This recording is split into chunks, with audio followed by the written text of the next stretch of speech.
What is good, guys? This is Charles from Team COG coming at you guys here with a video. I mean, it's been like about a month since my last video was uploaded, and I'll quickly touch base on why that is, and then we'll get into the main discussion, which is the ban list. It's, free content. I normally don't make content around the ban list, but since I haven't made a video for a while, and the ban list is probably what will get me back into this format and playing competitively again, might as well make a video about it, right? But to go ahead and touch base with you guys about why I've not been uploading and why I've been like stepped out of the format for quite some time is because I have just utterly been not a fan of this format.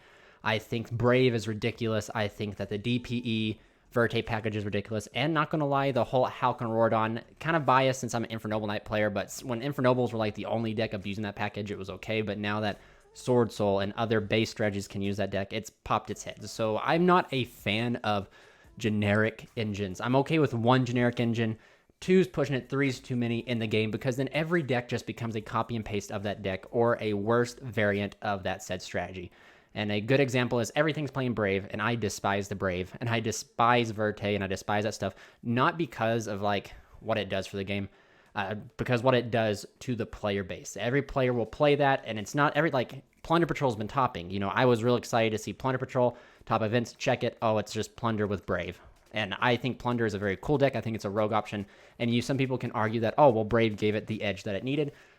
Brave is just everywhere, and that makes the game very stale. You want to see diversity, but if I can tell you the same 9-card engine is going to be in every deck, that's not really too diverse. But that's just also an opinion.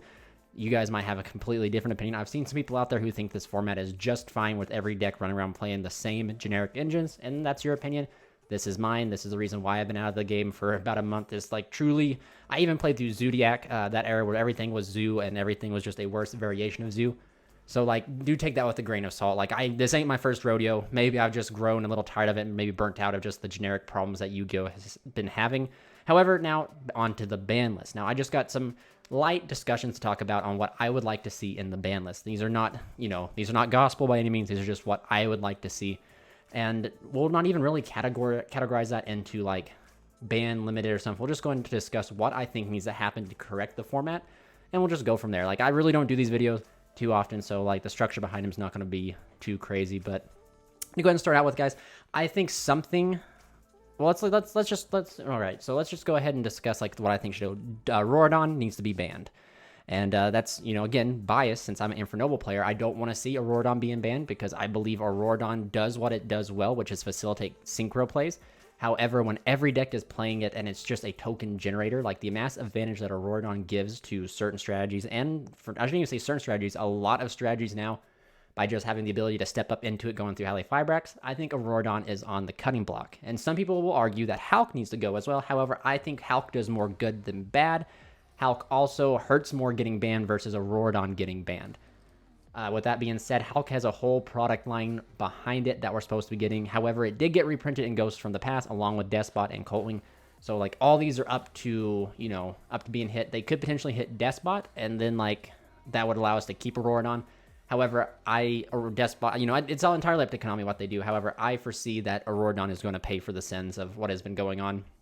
And if Hulk stays, will be pretty good. I think Hulk does more good than harm. So that's just my opinion there. I think a Rordon's going to take the chopping block there. And for all you Infernoble players out there, the deck is 100% not dead if Rordon goes. And you will just have to wait and see if that happens to catch that spice.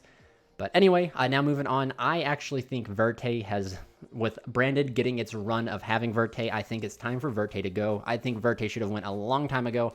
And that's also kind of crazy because, in a sense, in a vacuum, I believe that Verte is a very good card. I've made tons of memes, I've made YouTube shorts, and I've vented so much my hatred for the snake. Like the first sin was not eating apple. The first sin that Eve committed was summoning Dragoons with the Verte, and now we've already gone into summoning DPE. And that's the issue, that Verte in a vacuum with just fusion decks, it does what it's supposed to very well. It's just fantastic. The one downfall of a fusion strategy is when you are denied or do not get access to your fusion spell. And Verte just allows you to bypass that. 2 monsters, bam, Verte, you get to fuse. However, when every deck out there can make Verte and just play the generic engine of, Destiny Hero Thrasher? Slasher? Dasher, there we go. Destiny Hero Dasher and Destiny Hero Celestial and get a draw 2, especially. It's just too much. And then Destiny Hero Destroy Phoenix Enforcer is just too good for every deck to have the ability to play. That was the start of the downfall of the format, believe it or not, in my opinion. is every deck just playing this, every deck just being able to smack 2 monsters together, you hand trap correctly, you play correctly, you punish your opponent, and they go, oh, I guess I got 2 monsters, make Verte. It's like the Scarlet YuGiOh song, make Verte. You know, like, you played correctly, you did everything to beat me, but I have 2 monsters left, so I'm going to make DPE, and DPE can win games alone, so good luck. Or Dragoons, if you guys remember the days of Dragoon, that card is still not a joke. Now, moving on to the third engine, or that I think that should be hit in some way. And I've seen a Forbidden Limitless prediction that something in Brave will get hit so quickly after its release, and I could actually foresee this. I don't care what they hit in that deck, just in that engine, in a sense, just something has got to go.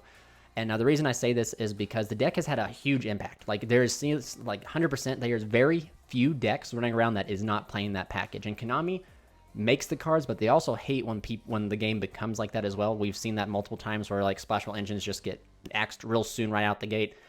Refresh my memory in the comment sections, but I know it has happened, so I would like to see something there happen, because if you end up hitting Auroradon Despot, you end up hitting Verte DP, the issue exists with the Brave, that every deck will still just be playing Brave. So I think maybe a quick check and answers of those 3 main engines will actually kind of freshen up the format in a sense and make more decks be a little bit more unique. And I know that, you know, not everyone can be pleased, and I know uniqueness is not something that everyone is excited about. However, it's something that this video ain't about what you want, it's about what I want, all right? So you guys are just gonna have to deal with me.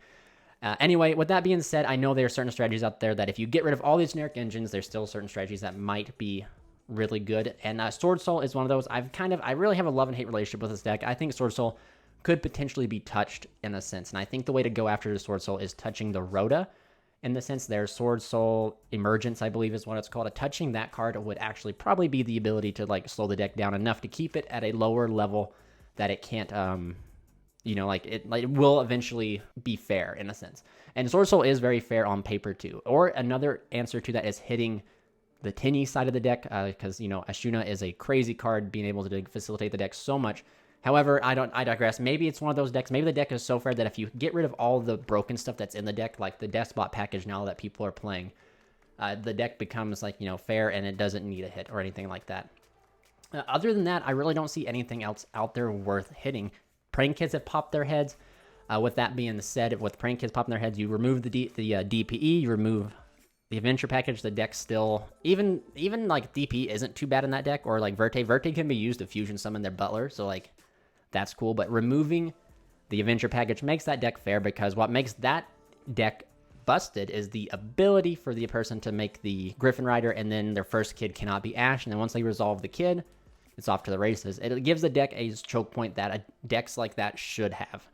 Now, moving forward to, just to continue discussion a little bit farther, certain other decks, like I know I'm probably missing a few of them. I know Floowandereeze should probably be hit in a sense, and I know some people are saying hit the barrier statue, and I, for one, agree with that in a sense, simply because it does restrict you from playing.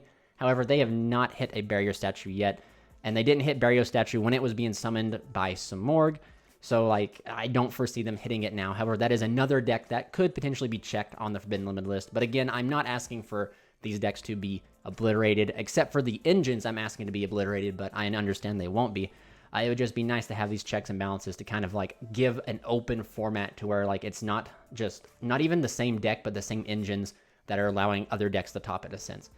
With that being said, there's not really much more to even discuss. I think that's, as far as my opinion of what should go, that's about it. However, what can come back, I would love to see Harp Horror return.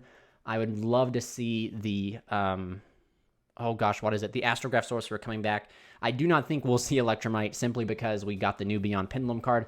However, I could also see Konami releasing Electromite to make Pendulum players kind of have a choice between which one to play, because they both are really good. Now, again, another card I'd like to see come off the list is the World Chest card. That's just a biased opinion of mine. It's a level 5 sinker. I would love to see that card come off.